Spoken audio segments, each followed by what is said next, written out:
All right. Okay.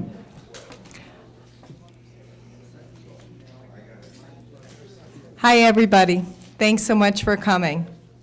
Welcome to tonight's distinguished speaker event for the Winter Spring Entrepreneurship Series, which is sponsored by the Burton D. Morgan Foundation here in Hudson. Before we get started, I all want to ask you to be generous with your time at the end of the program and fill out the evaluation form that I'm going to be passing out during the Q&A. It helps us a lot. Please put down any programs you'd like to see. We're finalizing our schedule for the fall right now, so if there's something you want us to present, put it down there. We'd be happy to fulfill your wishes. And also, we're using some new marketing tools, and I'd really like to find out where you found out about this program. We are very pleased tonight to be hosting Dr. Lakshmi Balachandra. She is on the faculty at Babson College in Massachusetts. She also moonlights at MIT's Sloan School of Management and the Harvard Business School. Not too shabby. Dr. Balachandra has a BA in Environmental Studies and Economics from the University of Chicago, an MBA from MIT's Sloan School of Management, and a PhD in Management from my alma mater, BC, Boston College. So let's give her a warm welcome.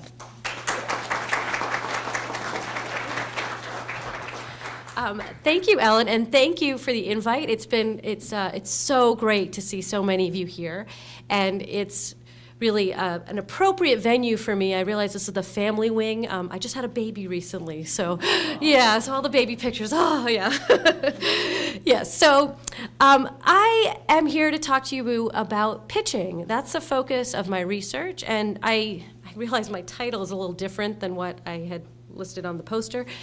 But my focus is really on what investors notice and what do investors care about when entrepreneurs go to pitch to them. And as many of you know, right, and you've probably already done this, but what is a pitch? And I want to ask, I forgot to mention, if you would not actually look ahead in the slides, because there's some interactive components to my talk that I want you to really experience, so you'll see the answers, so don't, try not to look too far ahead.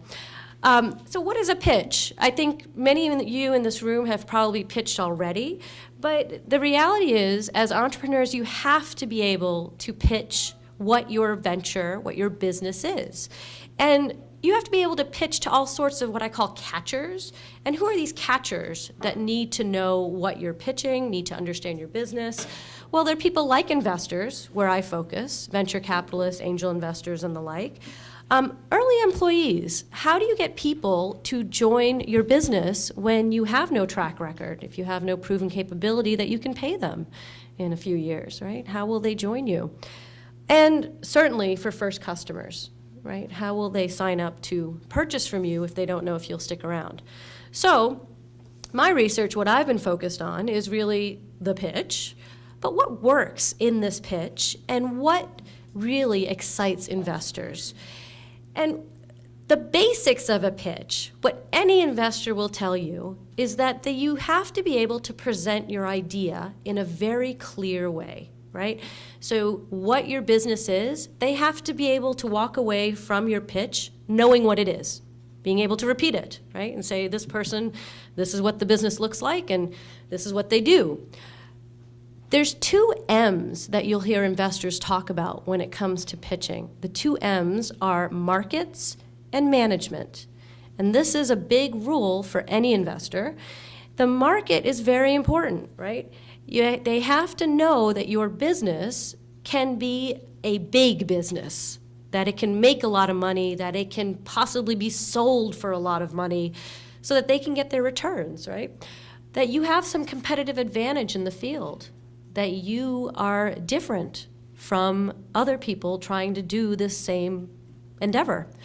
And certainly, how will you operate this business? How are you going to execute? What's your vision for growing this business? Very important components all investors care about. But the other M is fascinating. The other M is what is referred to as, the management. So who are you as an entrepreneur, right? What's your background? What makes you capable of running and growing and successfully exiting at some point, selling so that investors can make a lot of money? Who are you? What makes you qualified? And also, who do you know? Who are already involved? Who has validated you? Who do you have on your board of directors? What networks are you in, right? There's been all these studies recently. I don't know if you've heard of some of these in the health world about obesity, right? And I think this is fascinating because I can relate it to entrepreneurship and how investors think about it. But what the interesting obesity study found is that you are likely to be obese, more likely to be obese, if who else is obese? Anyone know? Your friends, your network. If the people that you are around a lot are overweight, you are more likely to be overweight. Fascinating, right? So networks are a big component of our life in many dimensions, and certainly what investors care about seeing. So I'm going to preface this next section by saying, in addition to my academic life, or prior to my academic life, I should say, I was a VC. I worked in venture capital first I did investment banking out of college, and then I went into venture capital. And I invested for several years, and we would look at companies, and as an associate at a venture firm, I would read all about the business, the market, the industry, know the dynamics of the first M. And then, as an investor, to evaluate the second M, we have the company come in and pitch, right? And then we decide if we want to move forward in the investing or researching if we want to invest in the company or not. And what was fascinating to me, and which is why this is my research now, is that decision. Why did we prefer some entrepreneurs or think that some business ideas were better after the pitch? Or why did we get turned off or think some investment ideas were bad? What happened in that room in that moment? And that's been my focus. And I say this because as an investor, I think we as a community of entrepreneurship place far too much value that investors know what they're doing and that investors are really smart. And I'm here to tell you that may or may not be true. And I'm going to share with that this cartoon from Dilbert. So Dilbert, as you know, is an engineer, and he's talking to Dogbert, his little dog friend, and he says, I'm taking my business case to some VCs. I'm hoping their wisdom and resources will make it $1 billion company. This is what we all think, right? If you get the VC investing. So would you like some stock? Nah. What would I do without the support of my loved ones? So he's going to his meeting, and then he's sitting in front of the VCs, and here's the interaction. The VC asks, what would the cash flow look like if revenue is zero, Microsoft and IBM entered the market, your factory burned down, and a piano fell on your head? What about civil unrest, lawsuits, natural disasters, and locusts? And then he's relating this back to his little dog friend. He says, then the little one slapped me. Geniuses, right? These venture capitalists are really smart. Maybe not. And in fact, I think a better picture of investors is this one. Anyone know what this is? A mouse? No? Any other guesses? No one knows this animal, huh? Hamster? No? No? Hedgehog? No? No? No? It's a lemming. Anyone know what a lemming is? Anyone know the story about lemmings, this interesting phenomenon that lemmings do? What was that in the back? They are great followers. That is exactly what they do. And this is a cartoon showing what lemmings do. They follow. When one starts running, the whole pack starts chasing the other one, so they all run after each other. So when one's headed in one direction, they all go in that direction, often to their detriment. They often tumble to their deaths, in fact, off cliffs, into water. This is a real picture of lemmings falling into water and drowning. So sorry about the sadness there for a moment. This is how investors act. Lemmings. Once they see a hot idea, they all want the hot idea. And so it always confused me why there weren't more women in venture capital, because this is the other picture I like to use when I think of VCs. Anyone know what this is? Anyone know what this bag is called? Come on, ladies. Anyone know? Sorry? It's the Birkin bag, yeah. Anyone know how much this costs? You saw my slides, didn't you? You did not know. You knew that? How did you know? So this particular Birkin bag, so Birkin bags are a very exclusive handbag. Very, very rich people can afford these bags. They start at about $5,000. They go up to, this particular model, $432,000. So that is not a typo. That is, in fact, not a typo. And what makes it so expensive is they say it has crocodile skin, ooh, it's got gold and diamonds, fancy. But what makes it so expensive is the brand name, right? It's a Birkin bag. And when you carry a Birkin bag, you are carrying an expensive, fancy product. Why am I showing you this in terms of venture capitalists? Because the VC community is all about carrying the Birkin bag, right? The lemmings want to know that they have found the fashionable, hot company. What's exciting? What can they show off as being worth a lot of money eventually? And hopefully they want to get in at a bargain rate, but that doesn't really matter to them. They want to have the popular hot company. So very important to have the Birkin of whatever industry is popular right now. Any industries come to mind that are popular right now for investing? What's hot? What's that? Mont Blanc pens, still hot, yeah. What about technology? Any technologies that are really hot? Nanotech is hot, yeah. Cloud-based, right? All the VCs want a cloud company. What else? Yeah. So you'll see certain industries that are really hot. When I was investing, everyone wanted some sort of WebEx type company. I was investing in the late 90s, so I'm dating myself a bit now. So everyone had to have one. A web kind of X, well, WebEx is the leader now, but we all had invested in one of these types of online meeting companies. So you'll see that in the field. And if you're in a particular hot space, you're much more likely to get meetings with investors because you're a Birkin bag, right? You can think of yourself that way. So beyond that, though, beyond the technology and the idea and what makes you special and really hot in terms of your industry and your market, the other side of this is, as I mentioned, investors are judging you. And the way they judge you is during your pitch. The pitch is a very critical moment in the decision-making process overall for any investor. And what they're doing is they set up a meeting, right? And they want you to come in and tell them about what's your vision, right? What's your market? What's your competitive advantage? What's your exit strategy? What kind of valuation do you see currently? And they want to know, why are you the person to do this? Why should we invest in you? All VCs do this, and this is a funnel that's commonly used when we think about investors of how they use the pitch. As you see, they may get a lot of people asking them for money. So of all the people asking them for money, they weed out a few. And some investors do this by industry. They may not invest in retail, for example, or they may not invest in biotech. So that's an easy way to weed out people. Then they have you pitch.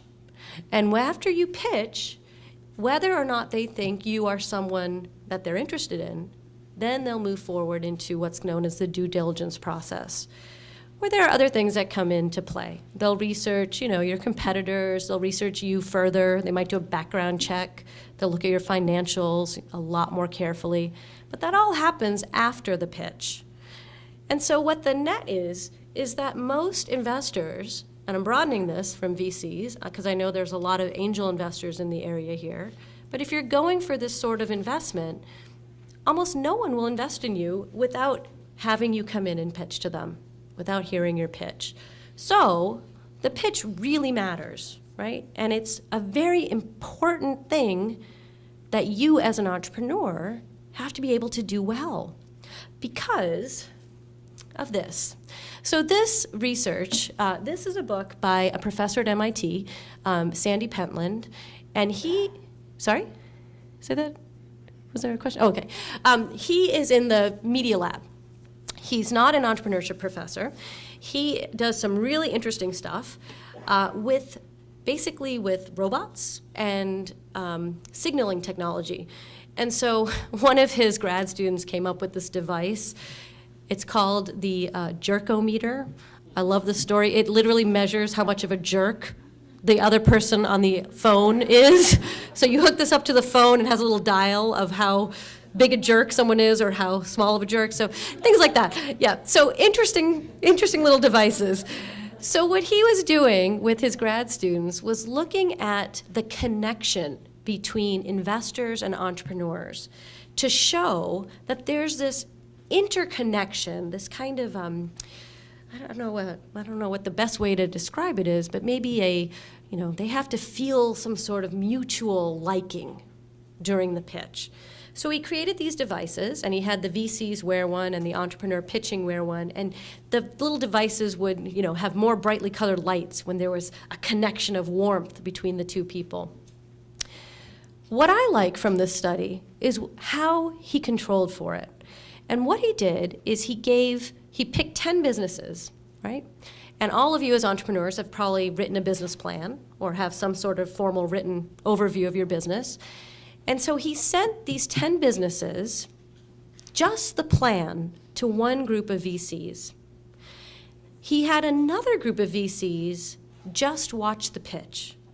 So the VCs watching the pitch had not read the plan, and the VCs reading the plans had not watched the pitch, right? So two separate forms of information about the business. And he asked these two separate groups to select which pitches or which businesses they would consider, or move past that funnel in the earlier slide, right? Who would they consider for due diligence? Out of the 10 businesses, he asked them to pick 2 of their favorites, or who they would consider. I'm going to ask you, was there overlap between these 2 groups? Did they pick the same 2 businesses? No, they did not. They did not pick the same businesses. So this tells you, one, it's not one or the other, right?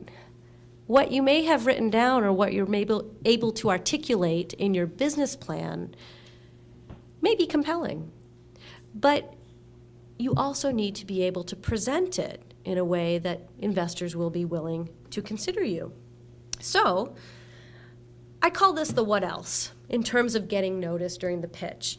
And I use this picture as an illustration of what investors are doing when they're evaluating you. They're considering if they want to marry you. Isn't that beautiful, in a sense? They're really thinking about this because it is a long-term relationship that they are entering with you as an entrepreneur. Because once they write that check, they can't go and cash it if they are sick of you or if they're sick of your company. When we invest on the stock market, we can do that, right? You can buy Apple stock, and if you're sick of Tim Cook, you can say, you know what, I'm going to sell it today. I don't want to be involved with them. And you can do that. Investors can't until there's a major liquidation event. So this is a long-term commitment. And the next picture is really what this world looks like, frankly. There's a lot of men in this world. In fact, it's mostly men investors, and we do see a lot of male entrepreneurs, but I'll get to that later. So the quote I like to use here to illustrate this is from what one VC said at a VC-only meeting that he didn't really want repeated outside the room, but I'm going to share it with you. What he says is, I would never invest in a company with an entrepreneur I wouldn't want to go to dinner with. Who cares about going to dinner, right? Does that matter? But it does, because of this relational aspect of early stage investors with entrepreneurs. So I did a test, and this is what I used. So if you look at this list, I gave a group of investors in Southern California, a group of angel investors, so this might be more relevant for all of you here. I asked them to watch pitches, right? And these were pitches of entrepreneurs, of businesses they were considering investing in. And then they ranked, or they rated, what was really important for them to move a company into due diligence, to be interested in pursuing further. And here's the list. So if you had to rank them, what do you think was most important to an angel investor as he, and they're mostly men in my sample, was considering a pitch? So you'll notice that some of the qualities are about the entrepreneur. The entrepreneur is passionate, the entrepreneur is coachable, the entrepreneur is trustworthy, etc. And some of the qualities are about the business. So the company has a good revenue potential, the company has a good business model, reasonable barriers to entry. And so just for a thought exercise now, I want you to pick your top 3. What are the top 3 on this list do you think investors care about most?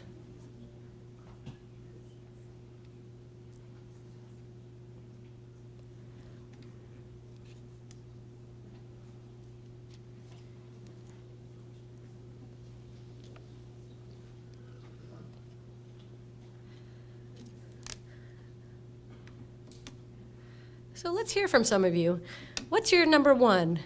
What do you think is most important? Yeah. I would say the entrepreneur is passionate. Passion, okay. Passionate is number 1. Anyone have something different? Yeah.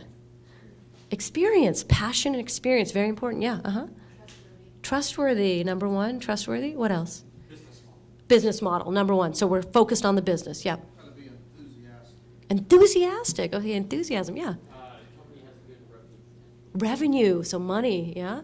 Yeah. One more. Coachable. Okay. One more. Business model. Okay. So we got a couple for trustworthy, a couple for business model. We had a couple around enthusiasm and passion. Yeah.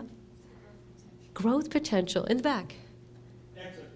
Exit. Okay, so we're getting everything. So we are all over the place.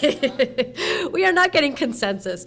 Well, let me show you what they did value. So here is the order of importance. Number 1, over here, right? Good business model. We do care about the business. We want to see that it will work when we fund it, that it will grow and so on.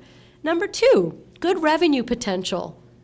Why? Because investors want to make money, right? They are a money business. And in fact, to be honest, that's one of the reasons I am no longer an investor. I realized if you don't like money, it's really not a good fit. I like money. I don't love money. I don't care about it as much as they do. It was all about returns, about ROIs, cash on cash. This is the language they use. Not much about how good or strong or fun the business is. And that was what I cared about more. Number 3, the entrepreneur is trustworthy, and it's actually tied with coachable. They are interchangeable qualities, and I'll get more to that in a minute. So trustworthiness and coachable, very, very important, very close to business model and revenue potential. What I want you to notice, because earlier, and several of you talked about enthusiasm and passion, look at where the entrepreneur is passionate. Where did that fall? At the bottom, number 9. Number 10, one of you said experience matters. Number 10 was the entrepreneur is experienced. What do you make of that? The fact that passion and experience and enthusiasm is number 8. I mean, why do you think these are less important? I was astonished, by the way, especially with passion, which I'll get to in a minute in the talk, but I was really surprised. What do you think? Yeah. So emotions, so trying to get away from how emotions might influence them? What about experience? Yeah. I'm thinking management teams are replaceable. That's interesting. That's a very good comment, except these were angel investors who have less influence in changing management teams. But yeah, I think further down the road, maybe, that's a possibility. Yeah. I think they were meant. I think if you had. Interesting. That's I would love to check that theory. Can't do it. I can't do it. I'll get to that later too. this data set, by the way, 2 years that I was working with these angel groups, and this is the largest angel group in the country, in California, in Southern California. There was one woman when I started working with them, and then 0 women.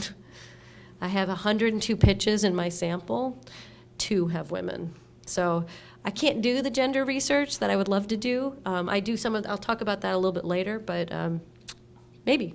That's a very interesting thought. I had one more comment in front, yeah. Yeah, I guess so. If they're not looking for experience, they're looking for like a Mark Zuckerberg or a Steve Jobs early on. They're looking for the novel, innovative, knock it out of the park. The stereotype of the hip, the Silicon Valley entrepreneur. Yeah, could be, could be.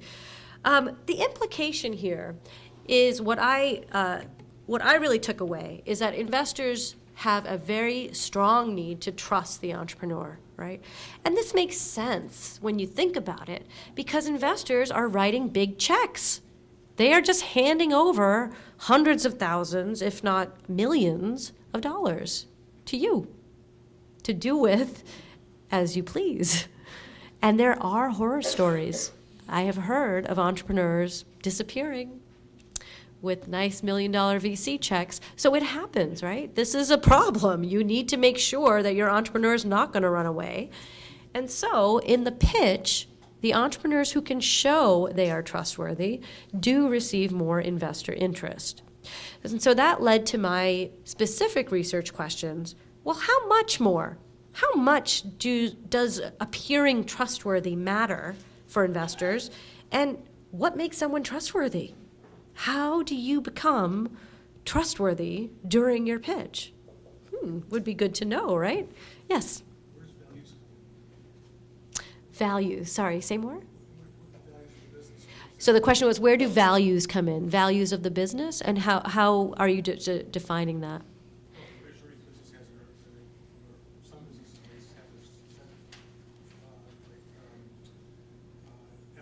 ethics. No, they don't come in, essentially. They do not come in. They're all greedy. It's true. And in fact, you would think, there are some, and I equate this even to like social responsibility or environmentalism and some of these types of things, and they don't care. Unless you're with a social fund, right? If you're in a fund that cares about those things, or energy funds or environmental, yeah, maybe. But no, generally no. So ROIs, cash on cash. Just think of those two phrases are very important for investors. So because I was focused in on trust, I became really interested in trust. And I found there's all sorts of really interesting reads about trust and what makes some people more trustworthy or not. I don't know if anyone plays poker. Does anyone play poker here? So, a big part of poker is bluffing, right? And trying to hide what cards you actually have or what you're betting. And so there's this guy, and you can look him up online, Mike Caro. He's called the mad genius of poker. He has a couple books. He's got some great clips about tells and what people read at the poker table. So he's looked at this, about what facial expressions work at the poker table and what's considered, trustworthy or not. And so when people hide their faces or when they look away, these are universal things that you will find apply in real life and not just at the poker table for determining or deciding if you think someone's trustworthy or not. There's a psychologist named Paul Ekman who, if you've read the Malcolm Gladwell book, Blink, that was out, I don't know, 10 years ago now maybe, and he talks about the research that Ekman did. And what Ekman did, and actually there was a TV show that was based on his research called Lie to Me. I don't know if anyone saw that on Fox. Yeah, so this is all based on the Ekman work of what he calls micro-expressions. And these are the emotions that we display on our faces when we experience certain emotions. And he had gone around the world to different communities, and he found that every human, regardless of where you're brought up, that we display these micro-expressions unconsciously. We can't help but have certain facial movements when we feel happy, when we feel surprise, when we feel anger, fear, disgust. And I have the list here, and you can look at it. The emotions are happy, sad, angry, surprise, fear, disgust, and contempt. And the funny thing is, I know a professor that works with him now, and he actually goes around the country training FBI personnel seriously, for, reading, interrogating suspects and things to look for these microexpression cues. And a lot of these are really negative, right? Disgust, contempt, fear. It turns out Paul Ekman is a really cranky guy. So, so maybe if it would have been more of a happy person, we might have more fun emotions, but no. Fascinating studies on trust being linked to oxytocin, right? So especially, moms, when you're nursing your baby, you release oxytocin, and this is how mothers bond to babies, because it's a hormone that creates bonds between people. And so what these guys in California did, and this is a highly scientific paper, but they gave people injectable oxytocin so you can sniff it. And immediately after sniffing oxytocin, you trust other people more. So if only we can walk into the investor room and just spray some oxytocin, right? And the last thing that I just think is a fun fact, this is a little less relevant, but people have different propensities to trust, and they've done studies around the world, and this is the fun little graph that you can look at. Trust varies by culture. So there are certain countries where people are just more trusting of other people. And you can see high on the list, number 1 is Norway. Number 2 is Denmark, these Scandinavian countries where they have very low crime and nobody locks their doors and things, right? They trust each other a lot more than other countries. And if you're wondering where the US is, we're actually not very high on the list. We're behind Egypt, in fact, and this is a little dated. I don't know if they've updated this since the whole Middle East changes. I'd be curious to see what that looks like. So there's ways of thinking of trust, both from a biological, a hormonal level, a facial, what we can and can't control, and certainly who we are. So when we think about trust, as I mentioned, this made me want to investigate why, okay, we know they value trust. That's kind of the entrepreneur evaluation that happens. But how much does this matter to the decision? They say it matters, right? When I ask them, what do you care about? The angel investors told me trust matters, but does it really matter? So what I did is I took the surveys that I had given to angel investors, and then I checked to see which businesses were considered for investment. So following the pitch, which businesses were more likely to enter due diligence, and how much did trust influence that decision? Does that make sense to everyone? So as I mentioned, I used the Tech Coast Angels, and this is their webpage. So you see and what they are. They're all experienced investors. Most of them have been entrepreneurs, and you will find that to be true with most angel investors. A lot of them have, founded companies and now invest in companies. They have a big portfolio, and they invest about up to $1 million in a business. And they have a pretty formal process where they take an application online, right? So you apply online. Then they screen the company. So a few investors will read the plan and see if it's something they might want to consider, right? So that's that plan screen. And then they invite the entrepreneur in to pitch. And then following the pitch, they decide if they're going to pursue due diligence on it. And so investors have to be interested in it, in the business, and they have to say they're interested or possibly investing for the business to enter due diligence. And so what did I find? I found that trust matters a lot. So it's not just something they say, but it does impact their decisions. So what you see here is my graph showing that the economic or the factors about the business that you saw they said they value, right? A good business model, good revenue potential, will the business make money in their judgment? That is the bigger driver of whether or not they will invest. So content, or your idea, right, and how you present the potential of your business in terms of money matters. But what also matters and what influences whether or not they'll invest in you is how trustworthy they find you. So even if they think your business is good, notice your rating, your average rating of whether or not they want to invest in your company is quite low unless they trust you.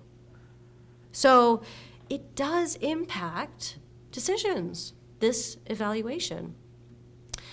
So then I wanted to find out, well, what are these entrepreneurs doing that makes them appear or be rated trustworthy by angel investors? And so what I did is I took those, I think I mentioned I had 102 pitches, and the pitch for the angel investors is a 15-minute pitch and then a 5-minute Q&A session. And then the entrepreneur leaves the room and the angel investors discuss the entrepreneur as a group. After the pitch, before the discussion, they filled out my survey, right? Ranking what they thought of the pitch and, evaluating the entrepreneur and the business idea. But the interesting thing is that they videotaped all their pitches. And so I got the videos. And so these 102 videos, I had 2 coders. I had people independently watch these videos and rate what the entrepreneur was doing. It's on a series of emotional displays like the Ekman work, a series of behaviors on how the entrepreneur was dressed, just all the nonverbals that were associated with what the entrepreneur was doing while he or she was pitching. And here's what I found. I found the number one, so they coded the pitch non-verbally without sound for the first 5 minutes, and then I had them watch the Q&A session, because that's where, as remember, the Sandy Pentland work, looking at the interaction, like how in sync is the entrepreneur with the investor, might influence the decision. So I had them listen to the Q&A session and rate the behaviors there. And here's what we found. So the number one trusting behavior was how open, or a level of openness is how I'm calling this. So was the entrepreneur open to accepting suggestions from the investor? So how not defensive the entrepreneur was. And if you recall, this makes sense. Actually, let me get to that. So the second, believe it or not, was name dropping. So if the entrepreneur went in and did not mention who was on their board of advisors, or who they worked with, what customers they were talking to, big problem. Because the way business grows is through networks. So if you don't already have a good network, they were less likely to find you trustworthy. You have to demonstrate that you have a good network in place and that other people will vouch for you. Coachability, and that is related to this openness quality. And this is where I was saying, if you recall from the angel investor survey, coachability and trustworthiness were interchangeable. So angel investors specifically are looking to see how well can they work with you. Are you willing to listen to their expertise, even if you think they're not so smart, as my Dilbert cartoon showed, right? So you have to show that you're interested in working with this person. And so what I always tell entrepreneurs is, in addition to showing that you want to work with them, the pitch is also an opportunity to see, for you, do you want to marry this person? Because we say in the field, there's smart money, and then there's money. So which one do you want? May not matter. Maybe you just want money, and that's fine. I'm not judging. Okay, so being younger mattered. Is anyone surprised? No. Why? I was surprised because someone had said experience might matter, that you would want someone with experience. No.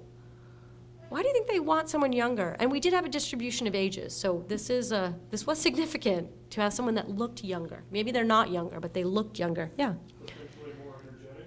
More energetic? Yeah. Willing to work longer hours without. Willing to put their all in? Yeah. So we did it basically from like kind of college age to, and the oldest entrepreneurs were like really gray haired. So kind of like greater than 60 is where we were kind of doing the distribution. But are these IT industries? Mostly technology. They're, Information technology? there's a range, but there's a lot of tech companies. My guess is that older investors want the younger entrepreneur because it's much easier to manage someone younger than it is to manage someone older. I mean, for many of you who hire people, right, it's hard to tell someone older than you what to do, and you're worried they won't listen to you, right? So this coachability aspect might just seem easier if the entrepreneur is younger. That's just my guess. I don't know. I haven't done. It is not. It is not. You're more they think you're more compliant. Right? These are not proven. This is what they believe. And the last one was laughing. And this was astonishing to me because for the most part, it's a very serious affair when someone pitches, and you do not see many differences in, kind of the laughing, happiness. But the few entrepreneurs that laughed at some point were much more likely to get investor interest. And I think it goes back to that quote, I want to invest in an entrepreneur I would want to go to dinner with. Right? Who do you want to hang out with? So what matters? And so the quote I have here is from Wayne Huizenga, and you may know that name. He was the founder of Waste Management. He founded Blockbuster. He founded AutoNation. He's an angel investor, but now he's called a super angel, if you've heard that term. And these are angels who have made, billions of dollars, or people who have made a lot of money, and they invest in a lot of companies, and so they're called super angels. And what he says is, I don't want to just be a voice on the phone. I have to get to know these guys face to face and develop a relationship. If we run into problems, it won't get adversarial. We trust each other and have the confidence we can work things out. Because remember, you can't just exit a deal when you're at this stage of investment. So you have to figure out how to work together. Okay, so moving on. There's a lot of work, and somebody here said it, I believe you did, right? That passion would be important. So I was curious about this because in the research, there's a lot of researchers, entrepreneurship researchers, that say passion's really important. So some studies say yes, but there's some studies that say no. Passion is not important. Being prepared, being together as an entrepreneur is more important. So I wanted to research this and look into it because we found from the angel investors that passion was not important, right? They actually said it wasn't important when they were ranking what they were considering, right? And that was business model, revenue potential, and trustworthiness. So what we did for this study is we looked at an elevator pitch. And I hope everyone in this room has one. If you don't know what it is a short summary describing your product, service, your business model. And the idea behind an elevator pitch is that you can deliver it in the time of an elevator ride. So a very short amount of time. And really the kind of the picture is this: if you happen to be in an elevator with an investor or somebody really important for your business, that you can explain your business very carefully in that moment, like capture that opportunity. They use us a lot, right, in investing.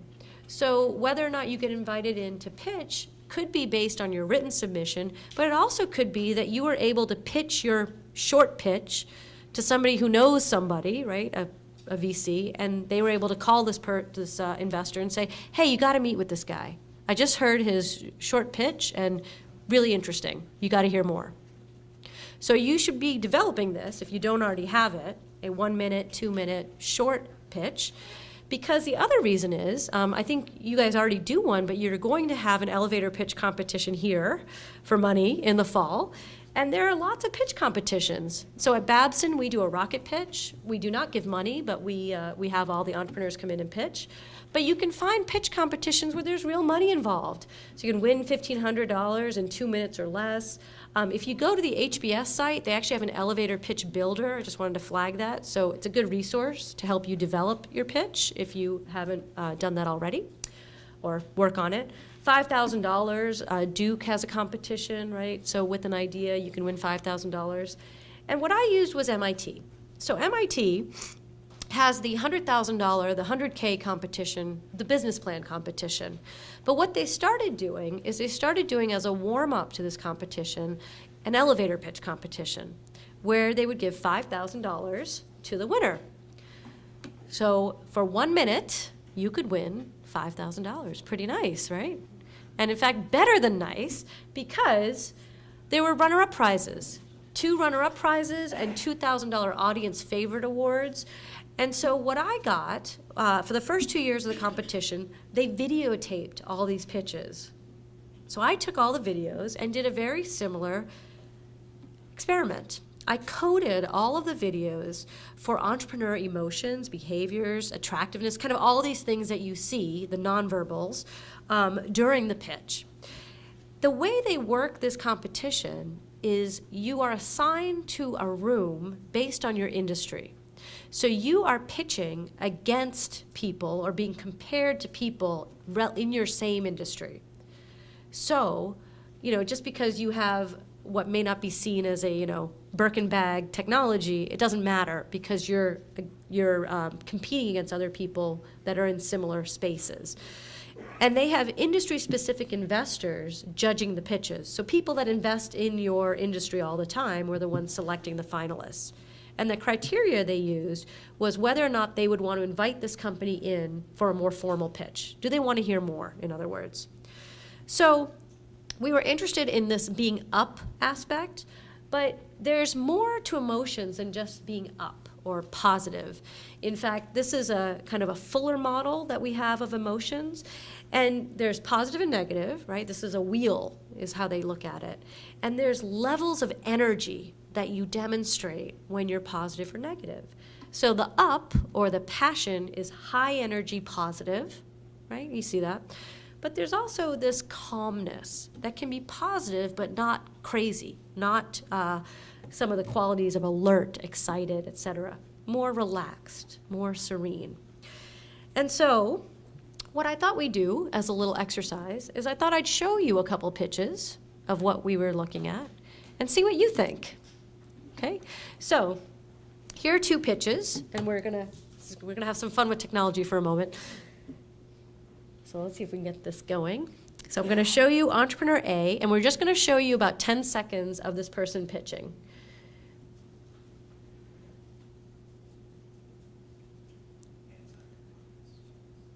Okay. So just watch for a few seconds. This is Entrepreneur A.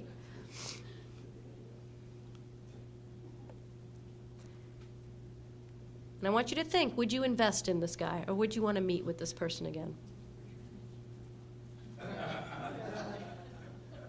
Okay, stop that. Okay, that was Entrepreneur A, and now here's Entrepreneur B.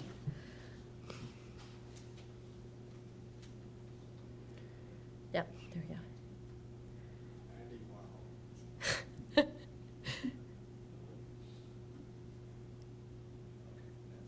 Okay. That's enough of B. Okay. Okay, so you saw A and you saw B, but what did you notice about Entrepreneur A?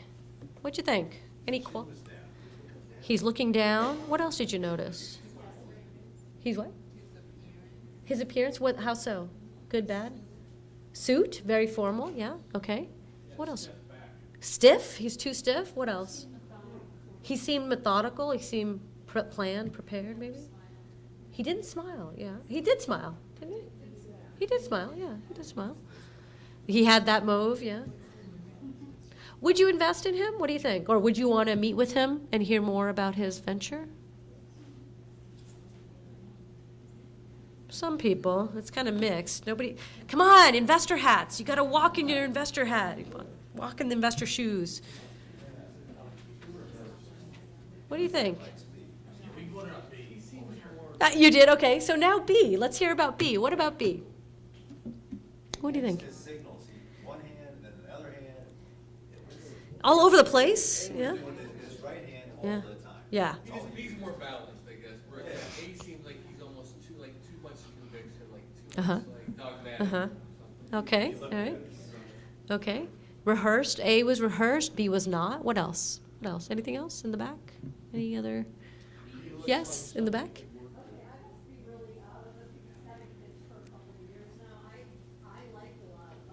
Why?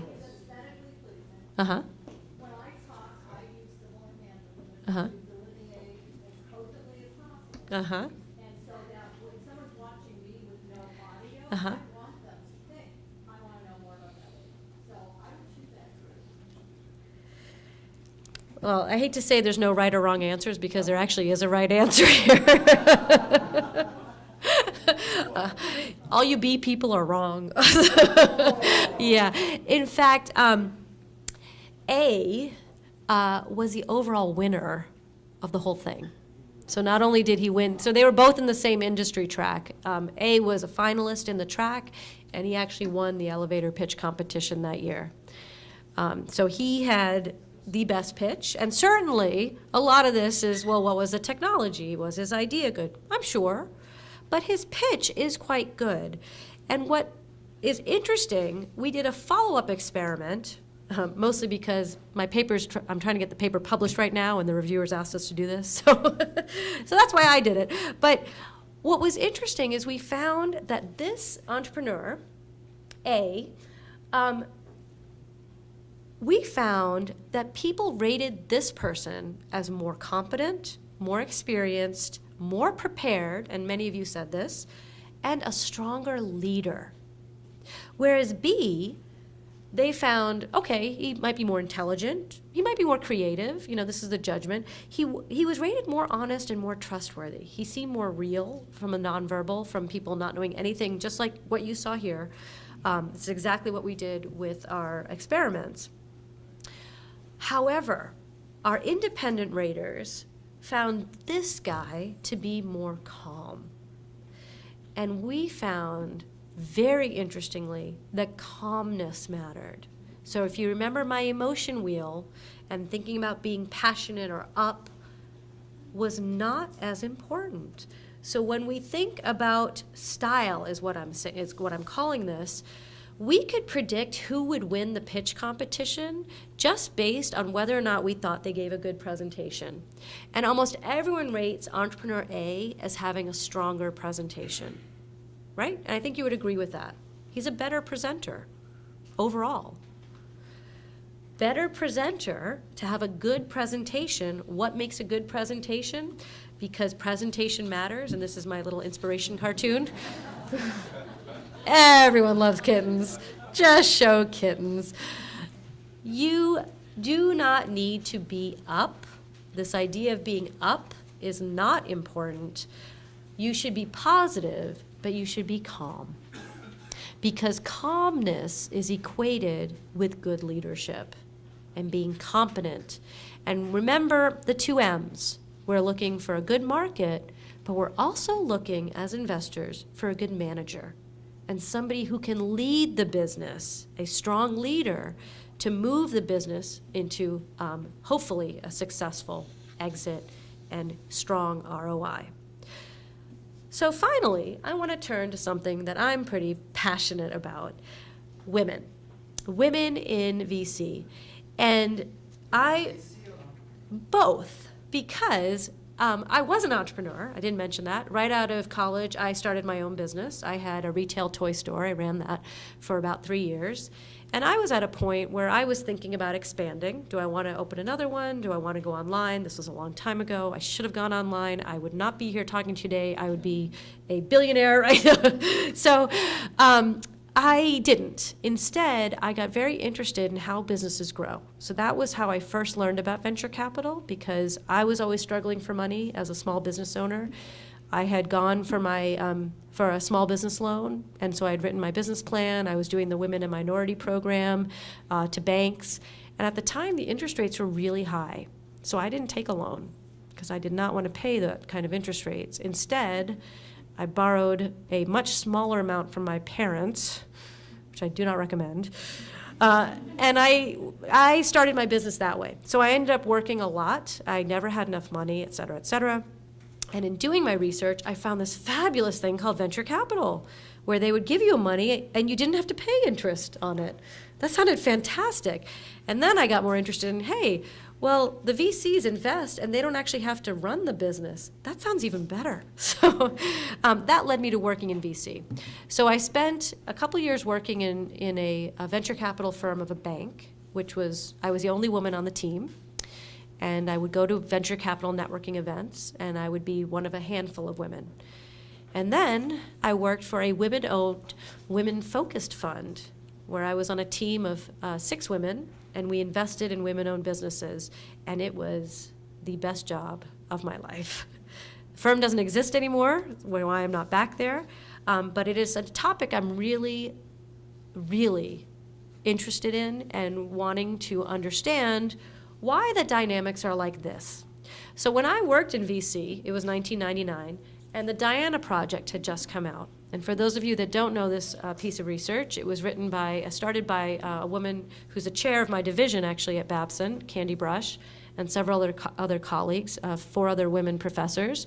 And what they did is they researched the VC industry and looked to see how much money was going to women. I was invited by Candy to work on updating this research. So this is our report that we just put out last year. So this is the Diana Project Revisited in terms of investigating how much money in the venture capital industry is going to women. And what we found, in 1999, about 5% of all the venture capital dollars was going to women-led businesses. And they included women that were on the management team. Today, about 15% goes to teams with women on the executive team. So a big jump, you would say. But the sad part is only 3%, it's actually 2.7% of all venture capital dollars go to companies where a woman is the CEO. Which means 97% of all the venture capital dollars are going to man-led businesses. So, do you want to start questions now, or can you hold it? And I'm almost done. Okay. So, there's recent research that said investors are biased against pitches by women. And this was done using voices, a male voice and a female voice, pitching the same business to groups of people like yourselves, not investors, and seeing whether or not they would want to invest in this business. And what they found is that when an idea was pitched by a woman, people were not interested in investing, or less interested. And so my question was, are VCs actually biased against women, or is there something else? Is it maybe femininity or qualities of being a woman that investors don't like? These nonverbals, remember, not just seeing the woman, but seeing qualities of being a woman. So what did we find? Using those MIT pitches, we found this quality, and what you'll see about femininity, is less likely to get investor interest. We found women were equally likely to get selected by VCs in the pitch competition, so we found data that's actually opposite of hearing a male, and these were actual VCs, remember, judging the pitches.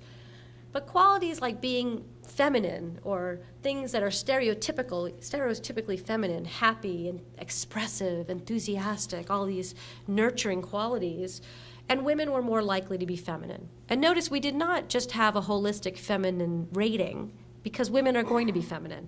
But even with these qualities, women had higher levels. Women were also more likely to be masculine in their pitches. This was fascinating.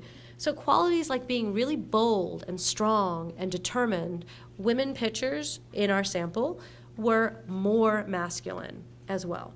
So, but this did not influence investor decisions. So the other side of this, and to your question, what about women in venture capital? And like I said, this is an area that I'm very curious about.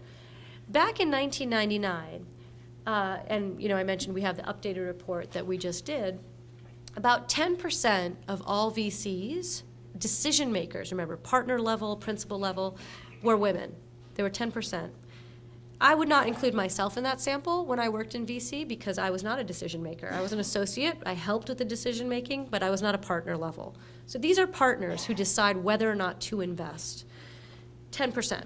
Today, that number has dropped to 6%. So one of the interesting aspects of this is when we consider businesses to invest in or how fundable, you will hear VCs say that's not a venture fundable business. And what I am interpreting that to mean is that that's not a business they understand. They can't see the growth potential. Even if you say the market is big, they don't see it or they don't understand it. This is leading me to my new research that maybe one of the reasons women aren't getting funded is, as I mentioned, femininity is a problem. But what about feminine markets? So businesses that women start that are focused on women as a customer. Does that make sense to people? So I use this as my inspiration. Anyone know who this person is? Spanx, yes! This is Sarah Blakely. For all the men in the room, she started Spanx. These are the body shapers, and this quote is what I use as my inspiration. She says, oh, by the way, she is now a billionaire with a B, based on this product Spanx. But when she was starting Spanx, she says, I was trying to convince all these men to try to make a product that they didn't even wear. They have no understanding of what the potential is for this product, right? You talk to any women, and I won't ask how many of you are wearing Spanx in the room, but this is a very useful, common, great product that we love. And she is now even opening retail stores based on this one product. The product line has expanded. She's made a ton of money. So my new experiment, my new research is looking to see if investors are biased against women's markets simply because they don't understand it, right? They don't get it. And my initial results are just that. And we find from the Diana report as well that women, I forgot to mention this. From our updated research, we found that women investors are more likely to invest in other women. Just a fact, that's what we found from the data. But I'm also finding that women entrepreneurs are more likely to start businesses in women's markets. That makes sense. We find a need, right? So we want to address that need. And they're less likely to get men's interest when they're seeking funding. So that's where I am today with gender. If you have any suggestions or comments, I'm happy to hear them. But really, the net is, what do you have to do to get the money? Do it all, do it well, and hopefully you can be successful when you pitch to investors. Okay, so with that, I'll stop and take any questions. Any questions? Yes. So you said, it went from 5% down to 3%, is that right? So 5% is a little misleading because 5% included women on the management team, so not CEOs. The 3% is just women in CEO positions. So that was of women who pitched, right? Unclear. How many, Yeah. what percentage of the pitches were women? That is a fantastic question and one we will never know the answer to. Because when you ask a VC, they all say it's a pipeline problem, that there's not enough women coming in to pitch. But there's all sorts of other factors. Well, if you're only inviting people that you know through your Harvard Business School network, then you're never going to meet the women anyway, right? So there's other things around the number of women. We don't know. We don't have any data on how many women pitch. They don't track that. We can't get that. Yeah. What in your research and your interest would you say about how important opening lines are at being more attention grabbing? That's fascinating, actually. So if you have a short pitch, an opening is critical, very critical. A longer pitch, not so much. And we find this, I teach negotiation as well, so I've done a lot of studies actually on openings and negotiations and how that plays out to whether or not they get a deal. And we find that it doesn't really matter. It can certainly set a tone, and if there's a time limit, you want your opening to be fantastic. I think having a good opening, or we call, you've heard the term hook, is really, really, really good to have with any audience. Just makes you more interesting. Yeah. So, do you control for the years of experience, particularly in the case of the continuous years? Because I think we muddle the issue by not looking at how many years of experience people have. So we don't have a way to track that, right? So years of experience for the investors or years of experience for the entrepreneurs? Yeah, we don't know. So we don't have resumes. And in fact, investors aren't looking at resumes when you go to pitch. It's just whatever you present to them during the pitch, which is why, I mentioned the name dropping, mentioning, who are on your advisors, where you went to school, what your connections are is important because they don't see a resume. But in your Diana project, Don't have that, no. And as you saw, a lot of times with investors, experience doesn't matter. Because if you have a new technology or a new industry that you're trying to build, nobody has experience in these spaces, right? So it's unclear what experience will get you. In fact, experience might make you too set in your ways. but I'm looking at women on the VC. That's a great comment. Yes, okay. So women in venture capital, right, okay. So we recently had a panel. We had a whole day, a women's venture capital summit that we put together in Boston based on this. So I worked with my old venture capital partner that I worked for and Babson's Women's Center to put this together. And we had a panel where some of the men VCs were saying that it was hard to find women to work for them because they didn't have experience, and there's very few women. And what I would push back to these men is that they often hire men with no experience, right? And we have in our full report, and you can download it, the recent Diana report, we also did interviews with VCs and entrepreneurs, and you will hear a couple of VCs say they were hired because they were on the tennis team with some guy at a venture firm, or, dad went to college with some guy. So there's less of a need for experience when they're hiring men, it seems. I don't know. This is all anecdotal. We have no proof of this. But that's a great question. I would love to learn more about that. Yeah. Hi, on the pitch, is it exactly 3 minutes? Oh, okay. That's a really good question. So the question was, how long is a pitch? So my suggestion is that you should have an arsenal of pitches. You should have your short, less than 3 minute, 1 to 2 minute elevator pitch if you're caught and you need to quickly present your business. Have that down. You should also have a longer pitch ready. So and this is evolving. Your slide deck can change, one with slides. So should you be lucky enough to be invited in to present to an investor, you're ready to go, right? You don't need to put it off to develop this. So that sort of pitch, I would plan for about 15 minutes, 10 to 15. When you go in to pitch to VCs, they say you're going to have an hour meeting.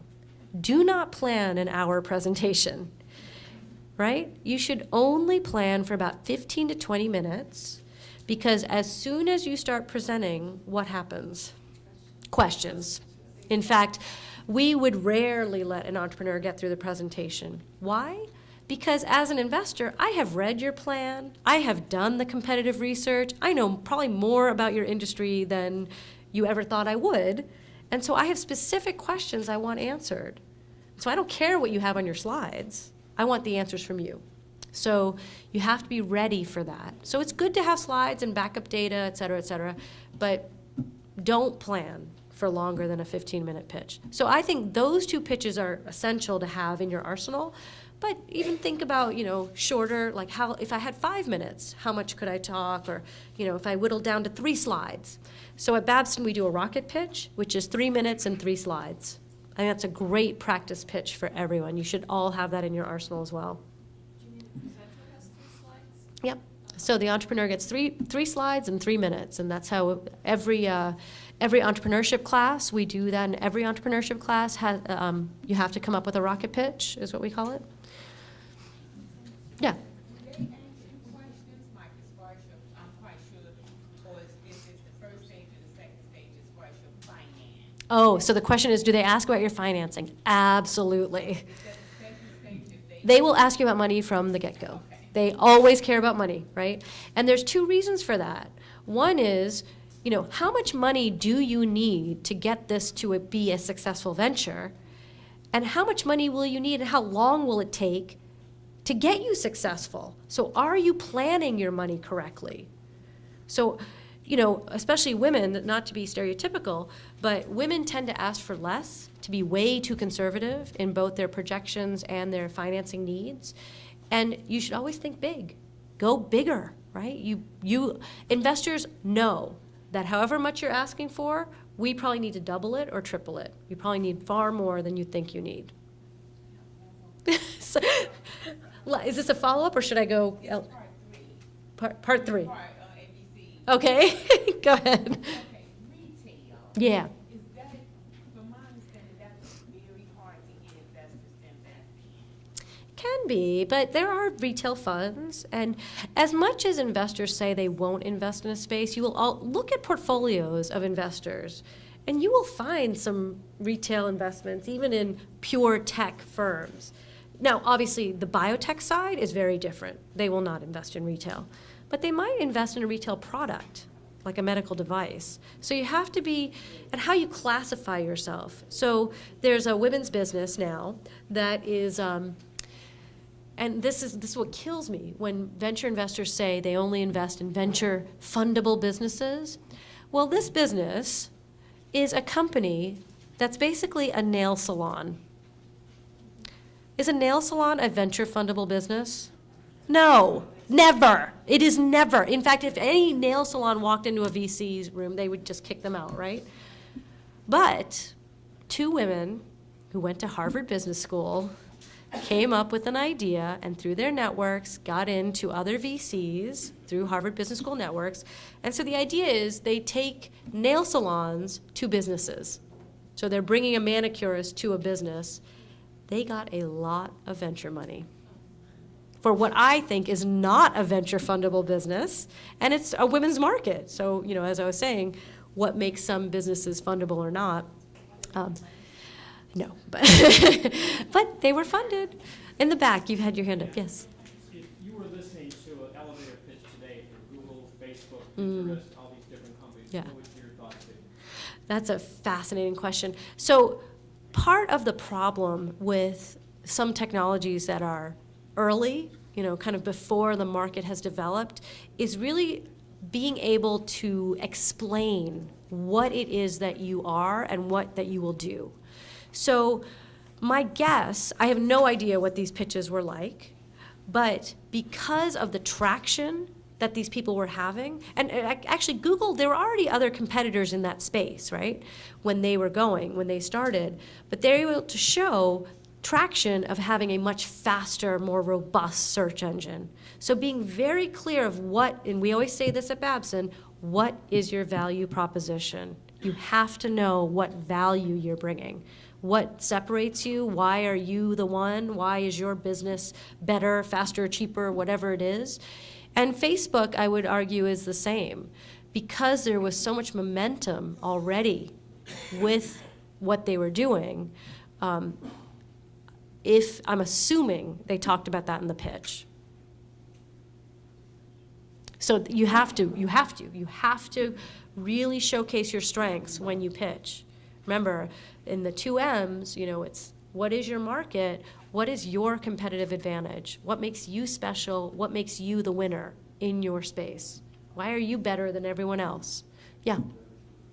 Thinking back to your VC days, the packets that you had to go through, the investor packets, before you made the cut, Yeah. how much time did you realistically spend on it? Okay.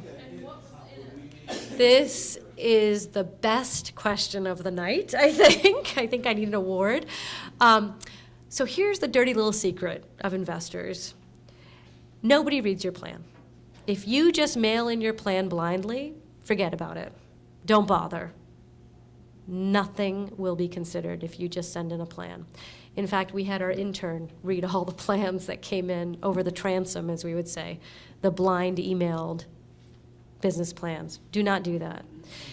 The venture capital industry is all about networks. The investor community is all about networks.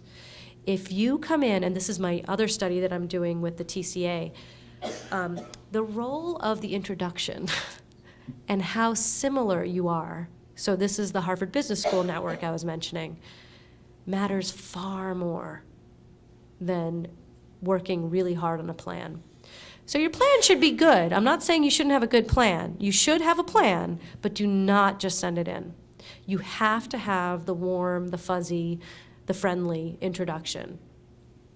And some investors, and one of the TCA members told me this, he said, if Bill, my buddy Bill, is investing in the company, I'm investing in it. I said, what about if you don't like the industry or you know nothing about it or you don't like the entrepreneur? Doesn't matter. Scary, right? Scary. But that's how a lot of them work. It's how a lot. And the other rule, especially with angel investors and VCs to some extent, VCs do not have great return rates. If you look at the industry overall, and you know, that's why I love this Dilbert cartoon that I use, they're not that strong, but they offer a lot of future potential for you as an entrepreneur, good money to get, right? Angel investors will give you money as well, and I met with a couple angels, and if you're thinking about becoming an angel investor, the rule is you have to be prepared to lose a lot of money. You do not become an angel investor because you want to get rich. You're already rich. You do it because you want to coach, you want to help a business grow, you're interested in entrepreneurship. It's somewhat philanthropic in a way because a lot of them don't make much money. So, great question. And there's, yeah, thank you. Yeah, in the back. Couple, there's, Elaborate a little bit on what an angel investor, let's say, you can expect to pay back. Okay, so that's tricky to do. So the question was, what can an angel investor expect as returns for an investment? And what should the person asking Ah, money okay. expect that? What should you be able to pay? So when the person asking what should they be able to return? So hopefully you'll return lots of money. I mean, that's the goal. But it's what happens with angel investors, and I don't know how much you know about funding rounds, is that angel investors often invest early before there's any formal structure in place, and they get a percentage of the company, right? They get equity. But then when you go for more money, you get different investors, and now the company's worth more, and so the people taking pieces of equity are taking more. So angel investors face this problem that they get diluted every time you raise money unless they're willing to reinvest and maintain their proportion of your company. So most angel investors do not reinvest with every funding round. So at the end, at any liquidation event or some, let's say you go IPO, often angels own far less of the company, so they may not get as much in terms of returns. There's a story, and you can look it up on HBS if you want to look up the case. There's a case written about it, about FedEx. Everyone knows FedEx now, right? Very successful delivery company. But when Fred Smith, the guy who started FedEx, was trying to start it, he was going for funding, having a really hard time getting funding. Nobody believed in him, thought this idea was insane. And he finally got some money. But he quickly ran out of money. So he had to go for round B. Then he went for round C. Then he went for round D. Then he went for round E. And the kind of the mythology in the venture capital world is that the only investors that made any money on FedEx were which ones? The last ones. The last ones. The last ones. So, you know, the timing of angel investing can be problematic in terms of returns. There's no way to say. There was, yeah, one more in the, yeah. You touched on several of the experiences I've had over the last 2.5 years, and I think one is on the first one, so I'm early, I'm a little early Yeah. in terms of what I'm doing. Second is my gender. Yeah. Third is my age. Mm-hmm. So I'm garnering from everything you said, I just had this serendipitous spot. I need to make a male CEO of my company. Okay, that's an interesting, I am blessed enough to be in that 3% who has garnered angel investors. oh, great. That's great. And I'm very happy. However, and with this caveat, Yep. And the equity piece is higher than I would have. Yes. Okay, now I need to go. Expensive terms is what we call that, yes. Look, Uh-huh. that's it, I got it. Yeah. I'm gonna do 3%. However, I need more money. I'm stuck right here and cannot meet the next milestone Yeah. for the kingdom without more money. Yep. So I'm asking, what does one do? And how do we tell who's the first Yeah. female and then the Yeah, yeah, this is a fantastic, fantastic point. And I mentioned, I teach negotiation, and frankly, sorry ladies, the negotiation world is even more depressing, which is why I don't do a lot of gender negotiation research, because I find it extremely depressing. But one study that is still true today probably, and this is from '91, is they did this great study. This Yale professor he trained a group of black men, black women, white men, and white women to go to car dealers, and he gave them scripts. Have you heard of this study? Of how to negotiate buying a car. And so they all went in with the same job, the same, income, and they were told how to negotiate. Like, so if he offers you this, you offer, this much back. And so, and they did a replication of this on 2020 with a white man and a white woman. And I play this in my class because it's just so depressing. Because the white guy goes in and he doesn't even say a word, and the guy immediately lowers the price. And so, like what negotiating skill is that? Because, men are better negotiators. No. There is biases out there, and we can't ignore that reality. And so, personally, I will not go negotiate a car. I will send my husband. I will send someone else, a man. I do think there are times that you need to be aware of that. And the students always come back to me and say, "Oh, but if you're in the market in India, well, women get much better deals, and they're better hagglers." And I said, "Okay." Or white men get taken advantage of for the expensive carpet in India. I'm like, okay, that's a one-time random bauble purchase that you're doing on vacation. Really? That's what you're going to equate? So anyway, I digress. But my point is, yes, I do think there are times having a male face is better. I do not think you should make this person CEO. I think it's fine to have them go pitch for you, but you should maintain your leadership. I don't think that's a problem. Alternatively, you need to seek out investors that are open, right? So women investors are more likely to fund other women. I know, we have the same problem in Boston. I know, very few angels, yeah. It's there are more women angels than there are VCs. So that's the good news, but it is hard to find, yeah. There are no schools that teach this. There is actually, no, we don't teach it. There's a woman, Natalia Oberti, who started, you should look this up, women, the Pipeline Foundation. She is training women to be angel investors, and so the graduates of this program, there are more women getting into this, but you're right.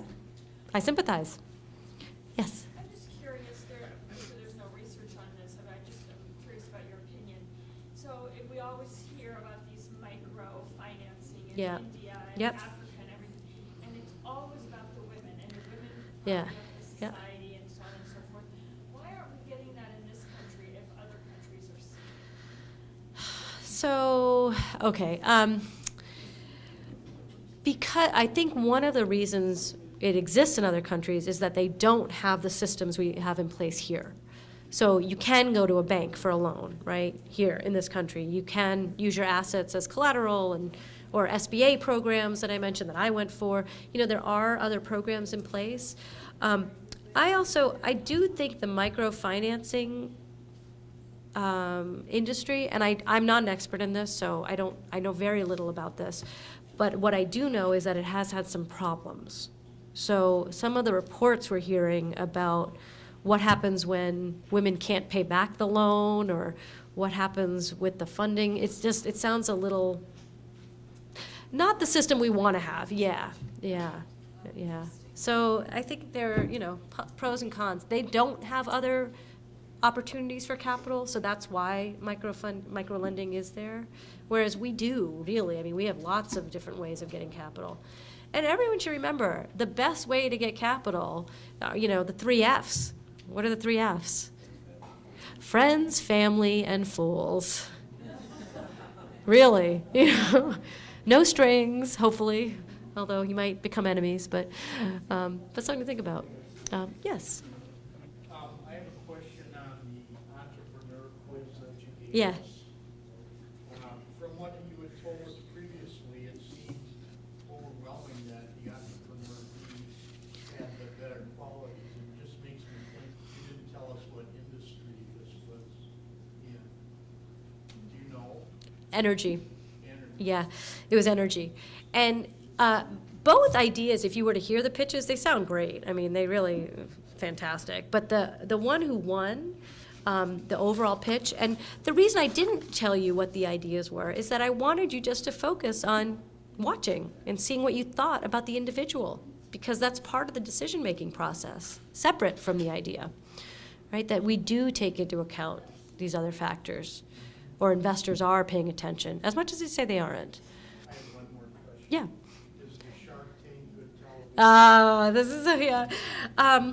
Yes and no. I think Shark Tank is great to see pitches, right? To see, how do you evaluate the pitch as, if you were putting on, walking in investor shoes, putting on your investor hat, so to speak. What do you think? And seeing how polished or not polished the pitch is. My problem with Shark Tank, and why I don't use it in my research, is that those pitches are really produced. In other words, they are selected for their television value, and many of those businesses probably would not ever be entertained by any angel investor. So Pat Boone came in with the ear of fire. It's probably not happening, right? So they're really fun ideas, but they're not. I think the value is really seeing the questions that the investors are asking. Because part of that show that I didn't touch upon at all is showing you how do investors value companies, right? And the negotiation process of ownership versus capital and how that plays a valuation of your company. That's a whole science, right? Thinking about how much am I worth? Why am I worth this much? How does the investor view me? So that part I think is really fun and good. Yeah. Mm-hmm.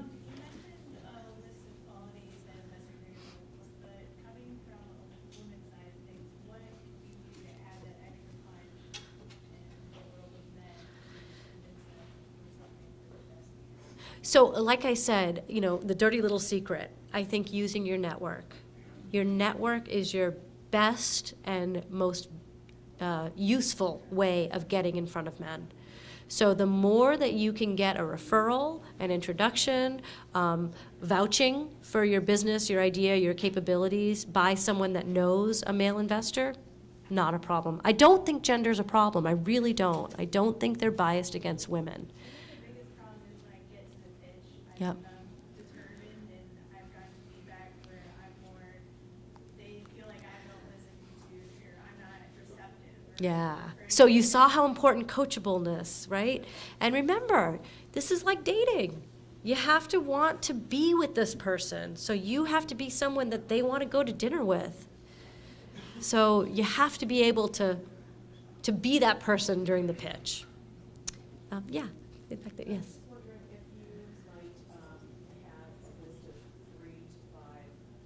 Books that you feel are either inspirational or instructive for us?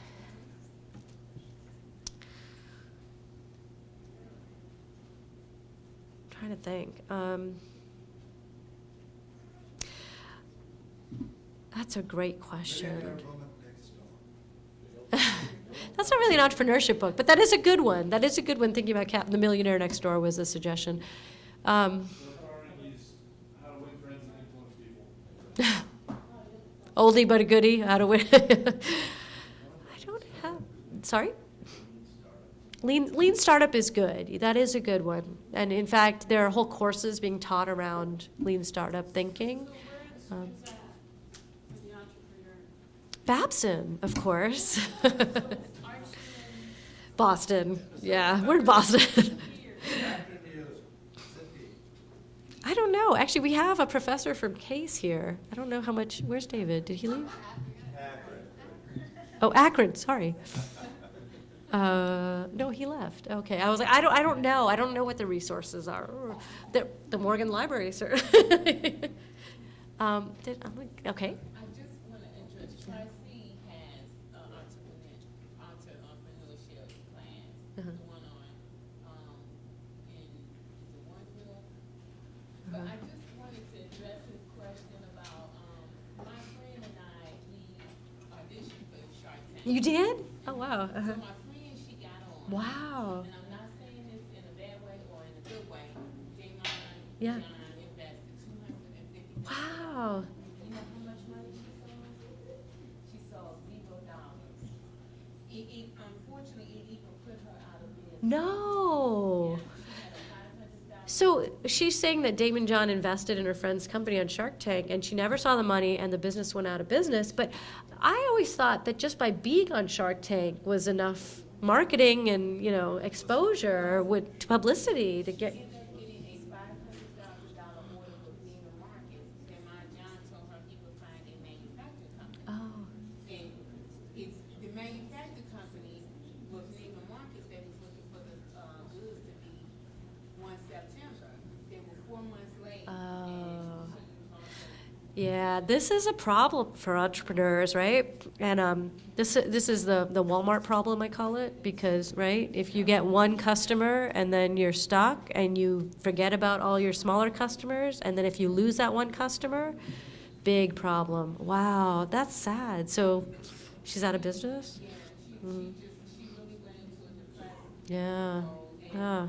they can't sign your whole life away. They can't. Yes, yes. So I would caution going as much as the publicity might be interesting if you do win. It's, yeah, a couple more, yeah.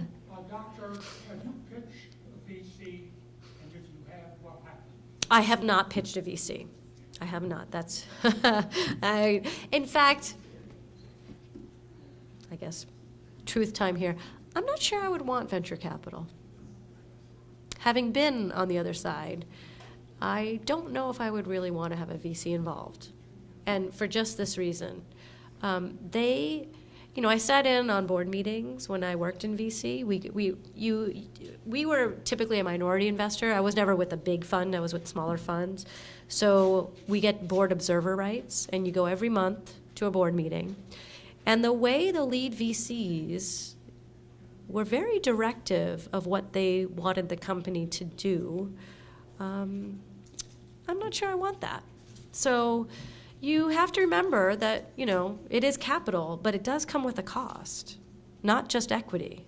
They can fire you because they take majority ownership. So, and they can make decisions like you have to use these customers or you have to use this manufacturer. So I'm not sure I would want it. Yeah. Your research seemed like it was directed towards VCs and Yep. angels. Yep. Do you think any of this applies to banks and more traditional financing? No, I actually don't. Some banks act as what's called as mezzanine finance, where they'll do a loan based on assets and they'll do an equity portion. And they will see a pitch, but they're such minority investors that they're really looking at assets. So, so I always say bankers can't become venture capitalists. And I worked for a guy that was a banker and then he became a venture capitalist, so I'm speaking again from experience, because they don't have the same mindset. And mindsets matter because we do this negotiation in my negotiation class about risk-taking, and you will find that certain professions, certain types of professions are more risk-averse or less risk-averse. And lawyers, for example, do you think they're risk-takers? No, they are very risk-averse, always looking to protect all sorts of protections. Bankers are the same way. They are always looking at, well, what happens if the company goes bankrupt? Who gets the first right at the assets? So not the mentality you really want for a VC. So yeah, so less important because they're really looking at your financial spreadsheet. Same with private equity guys, by the way. If you're, that was my first investment banking job, was doing private equity deals, and they build big spreadsheets because they're looking at future growth and what would it look like with this revenue or that revenue. So they're really not that concerned about management. And everyone's seen Pretty Woman probably in this room, right? He was an LBO, a leveraged buyout guy, where they would buy the company, fire the management, break down the company, and make money selling off pieces. They don't care about management. So both ends of the spectrum, if you think about capital in a continuum, banks to venture capital with VC kind of early in, they don't care. Yeah. General question. Our son works for a startup in New York, and they had, after their initial money, they had an $18 million, and now just again by Patterson, a $25 million infusion. And we're trying to figure out, do they really want to grow the company, or are they gonna, or did they put that infusion in just to make it more valuable to sell it? And I'm Yeah. wondering if you have an opinion on that, without knowing the company. Yeah, I don't know. I mean, so part of this, as entrepreneurs, you have to decide what is your vision for yourself. And that's a question I certainly can't answer. Like, you have to decide, do I want to stick with this business for 20 years and this is my life? Do I want to start this business and exit in 3 years and make whatever money I can? Those are the types of kind of self-evaluation that you have to do. And there's no right answer, frankly. And in fact, that's one of the other papers I'm working on. There's lots of reasons to be an entrepreneur, and not all of them are financial. Some of them can be you really just want to have your own schedule, and you really like working in this industry. And I came up with this idea because one of my students wanted to start an event planning business. And this is nothing against event planners, but that's a crowded space. That's a tough business, right? But she loves doing it. She loved planning her wedding. She wants to do this for other people. She will make a life out of this. There's nothing wrong with that, right? That's what she wants to do. And what a great reason to start a business, right? Because I think we in academia tend to think of, there has to be an opportunity. There has to be a reason that you are going to start this business because there's no competition, or the industry's growing and you have to capitalize on it and blah, blah, blah. No, not so much. The opportunity can be really personal. So in that case, from a VC perspective, VCs, I see. They're always looking for long-term growth. They do not want to see that you're looking for a quick payout. Yeah, you want a sustainable, growth-oriented future, that you're going to be the billion-dollar thing, that's what you care about. Yeah, that you're not flipping. They don't like flippers.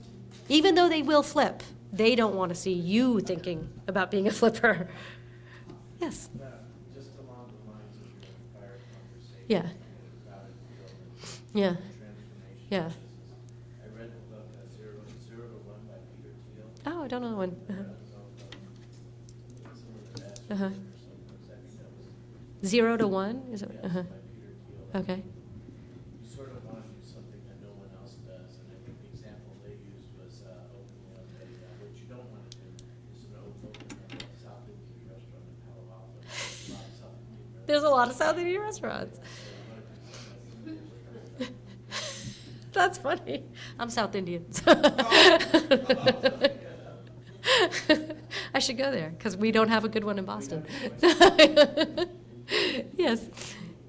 When you're asking for money, you think kind of timid, you don't want to ask for too much, but you don't want to ask for too little either. Yeah.